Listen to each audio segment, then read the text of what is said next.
From the Hit and Run blog at Reason.com, Xenon Evans writes, "The Weird Wide Web. ISIS supporters tweet about Robin Williams' death.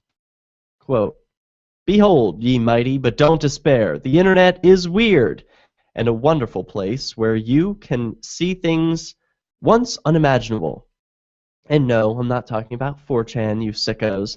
As you almost certainly know by now, legendary comedian Robin Williams died on Monday, likely having committed suicide.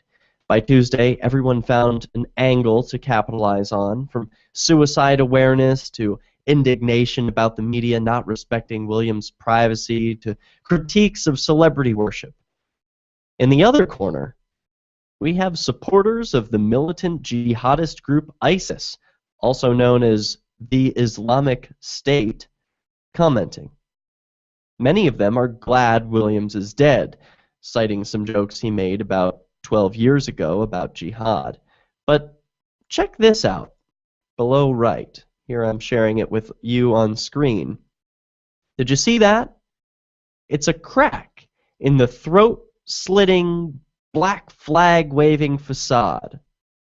To be sure, Abdullah, a.k.a.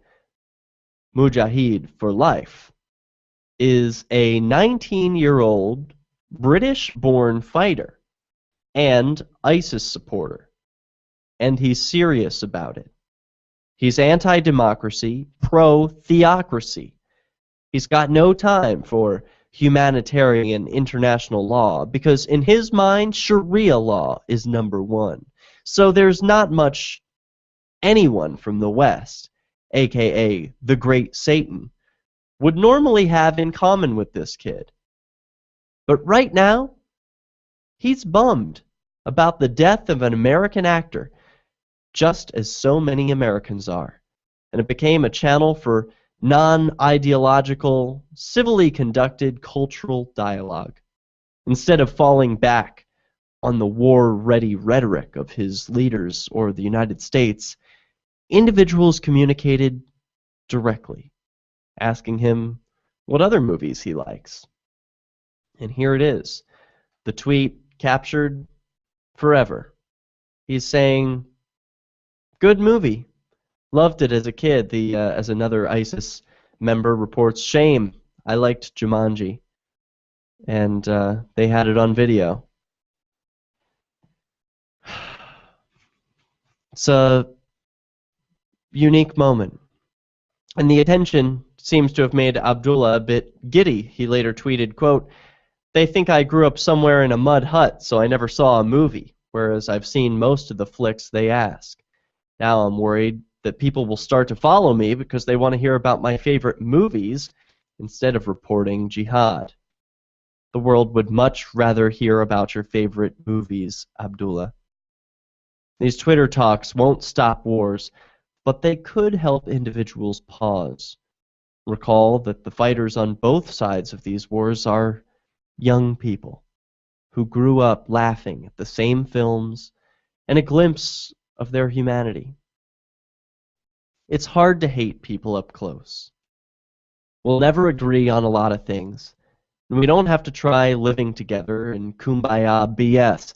But if we really want to win the hearts and minds of our enemies, maybe we should drop copies of Mad Magazine or DVDs of Disney movies instead of dropping bombs. Oh, and cheers to the radicals for publicly whining about Williams' anti-politically correct stand-up, thereby introducing it to a whole new generation of viewers. Beautiful blog post. And he's right. There is some humanity still left in these people. We can change their hearts and minds. We can still connect as living human beings with our brothers and sisters on this wonderful planet. Yes, there are people who do bad things.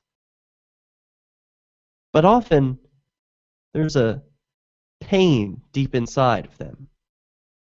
A pain that needs to be cured. Like I said with James during the break, the cycle of violence has to end somewhere. I suggest that it starts with you. No, you probably don't have relations with any of the ISIS terrorists, but you've probably got some conflict in your life. Make peace, and let peace spread across the world through your example.